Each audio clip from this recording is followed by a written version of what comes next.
Hello guys and welcome to super India. मेरा नाम है प्रशांत और लोकी सीरीज के आखिर एपिसोड के बाद हमारे पास कुछ सवाल हैं, तो कुछ जवाब हैं और कुछ रिजल्ट्स भी हैं। तो टीवीए के पीछे वाले बंदे के दिखने के बाद और उसकी बातों को सुनने के बाद, जैसा उसका खुद का टाइटल कॉन्करर बताना, फिर खुद को 31वीं सेंचुरी का बताना, तो ये सभी चीजें एक ही तरफ इशारा कर दी है कि वो कैंग ही है। बट चूंकि सीरीज एक क्लिफ हैंगर पे खत्म हुआ है जो कि सभी ने एक्सपेक्ट भी की थी, तो ये हमें कुछ सवालों के साथ छोड़ के जाती है और आज हम उन्हीं सवालों पे एक नजर डालेंगे। साथ ही हमारे कई सारी बातें सही भी हुई और कुछ बातें अभी भी होल्ड कर रही हैं एपिसोड 6 के बाद।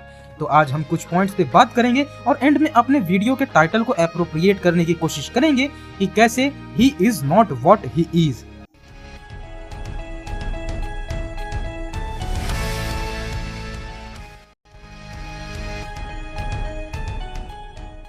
Point number 1, history of multiversal war is too vague. अब जब इस बंदे ने सब कुछ बताना स्टार्ट किया, 31st सेंचुरी की कहानी, वॉर की कहानी, तो वो स्टोरी कुछ ज्यादा ही सिंप्लीफाइड थी। I mean, तुमने इतने बड़े थ्रेट को झेला, उसके बाद तुम यहाँ आके बैठे, इतने समय से सब कुछ हैंडल कर रहे हो, फिर एक नए बंदे को ढूंढ रहे हो जो तुम्हें रिप्लेस कर सके, और तुम थ्रेट के नाम पे यही बताए कि सिर्फ मेरे वर्जन से बचे रहना। I mean, कुछ तो बताते कि तुमने 31st सेंचुरी में ऐसा कौन सा तरीका या ज्ञान हासिल किया था, वो कौन सी तकनीकी एडवांसमेंट थी जिससे सबने एक दूसरे में बांटा और फिर कुछ बुरे बन गए। क्योंकि the first rule of ruling someone is to have a proper knowledge, जो आप ना अपने डिपार्टमेंट को दिए और ना ही लोकी को बता रहे हो। और ये देती है मेरे सेकंड पॉइंट, यानी point number 2, his protector theory is a hoax. अब ये बात मेरे अलावा सिल्वी को भी बकवास लगी थी, क्योंकि जो बंदा शुरुआत से ये जानता हो कि एक से ज्यादा यूनिवर्स एग्जिस्ट करती हैं, तो वो जिस डिपार्टमेंट को बनाया कि ट्रांस टेम्पोरल थ्रेड्स को रोका जा सके, तो उसने खुद ही मल्टीवर्स के बारे में टीवीए को क्यों नहीं बताया। टीवीए हमेशा से मानती रह गई कि थ्रेड मल्टीवर्स है, बट ऐसा कभी था ही नहीं। तो भैया, अगर आपको एक बचाव विभाग बनाना ही था तो उसे जानकारी ना देने का कोई मतलब नहीं बनता, साथ ही समय के अंत में जाके बैठ जाने का भी। क्योंकि अगर वो सच में मल्टीवर्सल वॉर खत्म किया है, यानी उन धाराओं के बीच की लड़ाई को खत्म करके उन्हें शाश्वत समय में मिलाया, यानी उसके सेल्फ वेरिएंट्स को वो जरूर मिटाया होगा जैसे टीवीए मिटाती है, तो फिर वो अपने कौन से वर्जन की बात कर रहा है, या फिर ये खुद ही तो इविल वर्जन नहीं। अब मेरे ऐसा कहने के पीछे का रीजन है हमारा point number 3, he is worst version of himself. अब अगर आप सब ने इस एपिसोड को इंग्लिश में देखा होगा तो वो इस बात पे ध्यान दिए होंगे, या जिन्होंने नहीं देखा है मैं उनसे कहूंगा कि वो इस एपिसोड को एक बार इंग्लिश में देखे। तो इंग्लिश में ये बंदा कहता भी है, जब मेरे सभी वर्जन आपस में अपना नॉलेज और टेक्नोलॉजी बांट लिए तो उनमें से कुछ बाकी दुनियाओं को कॉन्कर करना चाहें। ध्यान देना, कॉन्कर करना चाहें। अब इसी बंदे ने खुद को एज कॉन्करर भी इंट्रोड्यूस किया था। पॉइंट समझ रहे हो? हाँ, कि वो इविल वर्जन्स जो 31st सेंचुरीज में थे, उनमें से ये भी इविल था, वरना इसे खुद को कॉन्करर करने का कोई पॉइंट नहीं बनता। तो फिर एक सवाल निकल के आएगा कि फिर ये लोकी को ऐसा क्यों कहा कि मैं तुम्हें यहाँ लाना चाहता था, तुम खुद नहीं आए बल्कि मैंने तुम्हें लाया। अब मेरे पिछले वीडियो में आप सबने देखा होगा कि मैंने लोकी को इस बंदे का सोल एनिमी बताया है, तो वो पॉइंट यहाँ भी स्टैंडिंग है, क्योंकि लोकीज वो हैं जो द वॉइड तक में इतने साल जिंदा रह गए, और उनमें से 2 लोकी तो एलायत तक को कंट्रोल कर गए, और उनमें से एक इसके इतने बातों के बाद भी भटकी नहीं। तो ये एक ट्रायल भी हो सकता है ये देखने के लिए कि लोकी कितना खतरनाक हो सकता है, क्योंकि इसने कहा कि तुम मुझे मारे तो मेरे दूसरे वर्जन का सामना करना पड़ेगा जो मुझसे और इविल है। तो एक सवाल आता है कि भाई, तूने टीवीए बनाई ही 31st सेंचुरी के बाद, अब इससे पहले ही तूने एलायत को अपने वश में करके उस युद्ध को रोक दिया। अब एलायत जो कि यूनिवर्स डिवोरर है, यानी तूने अपने सभी काउंटर वर्जन और उनके यूनिवर्सेस को खत्म किया होगा, तब खुद के टाइम को उनसे अलग कर लिया, फिर तूने टीवीए बनाया। तो अगर ये तुझे मार के वापिस टीवीए में ही लौटेंगे तो भैया इनका सामना तुझसे ही होगा ना कि तेरे किसी काउंटर वर्जन से।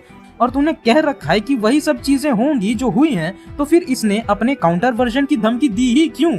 उसका कोई तुक भी नहीं बनता। तो बात सीधी सी है कि इसे ये चेक करना था कि लोकीज असल में कितने बड़े थ्रेट हैं, और ये एक पॉसिबल रीजन हो सकता है कि इस बार इस बंदे ने फ्यूचर को अलग बनाया और खुद फेस ऑफ टीवीए बना, कोई टाइम कीपर्स को नहीं रखा इसने, और इसने सब की यादों में से लोकी को ही मिटा दिया।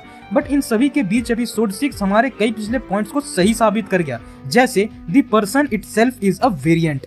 अब मैंने जो पिछली वीडियो में कहा था कि वो बंदा जो भी है वो खुद भी एक वेरिएंट होगा, और वो बात सच निकली।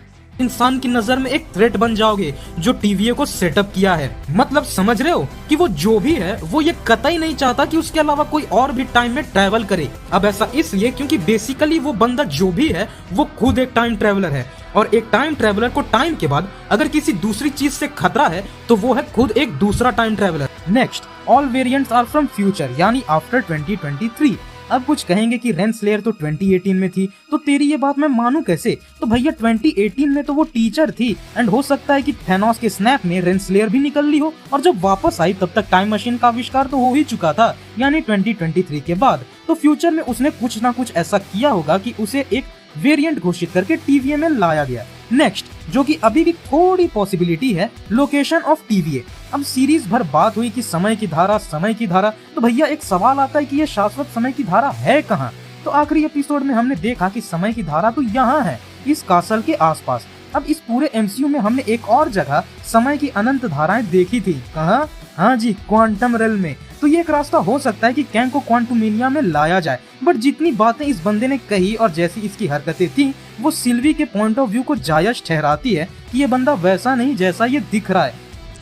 या फिर तुम झूठे हो, क्योंकि इसकी बातों और हरकतों में कंसर्न कम और टॉन्ट ज्यादा था, जो कहीं से भी अच्छे इरादों की पहचान नहीं होती। तो गाइस, ये था हमारा आज का वीडियो जहां हमने बात किया एपिसोड 6 के बारे में, वो पॉसिबिलिटीज जो इस आखिरी के 10 या 15 मिनट में हमने देखा। क्योंकि मोस्ट ऑफ द एपिसोड्स काफी स्लो पेसिंग में था और मैं सच बताऊं तो जिस तरह से इन्होंने रिप्रेजेंटेशन दिया इस मेन बंदे का, वो थोड़ा सा डाउनफॉल वाला टाइप का लगा मुझे, बट फिर भी ठीक ठाक था। पर एक चीज हम कहेंगे कि चीजें जैसी दिख रही हैं वो वैसी बिल्कुल भी नहीं है। साथ ही मैंने सीजन 2 को लेके कुछ भी प्रिडिक्शन इसलिए नहीं डाला है क्योंकि भैया चीजें कहीं से भी पलट सकती है, क्योंकि जिस पॉइंट पे ये सीरीज क्लिफ हैंगर पे अटकी है ना, वो वहां से कुछ भी दिखा सकती है, लिटरली कुछ भी। और जिस तरह से मेरे पिछले 3 वीडियोस की थियरी सही हुई है, मैं नहीं चाहता कि वो सिलसिला मेरा टूटे, इसलिए मैंने कुछ भी अंधाधुन यहाँ पे नहीं मारा है। तो अगर आपको ये वीडियो पसंद आई हो तो इस वीडियो को लाइक करें और अपने दोस्तों के साथ शेयर जरूर करें। साथ ही कमेंट करके हमें ये बताएं कि आपको ये आखिरी का एपिसोड कैसा लगा और आप फ्यूचर में कैंग को किस तरह देखना चाहते हैं। और ऐसे ही सुपर ऑसम कंटेंट के लिए हमारे चैनल सुपर इंडिया को सब्सक्राइब कर दें। साथ ही सारी वीडियो सबसे पहले देखने के लिए नोटिफिकेशन आइकन प्रेस कर दें। तो मिलते हैं अपने नेक्स्ट वीडियो में। Till then, bye bye.